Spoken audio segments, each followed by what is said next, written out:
पाकिस्तान को तोड़ने की बातें करने वाले मोदी का अपना ही मुल्क दो टुकड़े होने लगा। बीजेपी के नाकिस पॉलिसियों के बायस लद्दाख की आवाम सड़कों पर। भारत के विफाक के जेर इंतजाम इलाके लद्दाख को रियासती दर्जा देने के लिए होने वाले पुरतशद्दुद मुजाहिरों में कम अज कम 4 अफराद हलाक और दर्जनों जख्मी हो गए। लद्दाख में हालिया दिनों में मुजाहिरों ने शिद्दत इख्तियार कर ली है, जिससे ये सवाल जन्म ले रहा है कि क्या भारत में भी बांग्लादेश और नेपाल की तरह कोई इनकलाबी लहर आ सकती है। लद्दाख की आवाम हुकूमत से नाराज हैं क्योंकि 2019 में जम्मू और कश्मीर की खुसूसी हैसियत खत्म होने के बाद लद्दाख को मरकज के जेर इंतजाम इलाका तो बना दिया गया, लेकिन मुकम्मल रियासती दर्जा नहीं दिया गया। मुजाहिरीन के बुनियादी मुतालबात में लद्दाख को आइन की दफा 6 के तहत कबायली इलाका करार देना, रोजगार के मौके फराहम करना, मकामी सकाफत का तहफ़्फ़ुज़ और जमीन के हुकूक शामिल हैं। आवाम का कहना है कि मरकज हुकूमत ने वादे किए मगर अमल दरामद नहीं हुआ।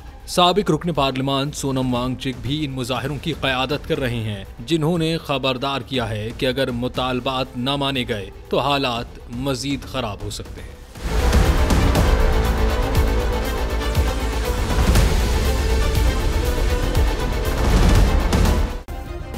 सब्सक्राइब करें और बेल दबाएं ताकि कोई खबर रह न जाए।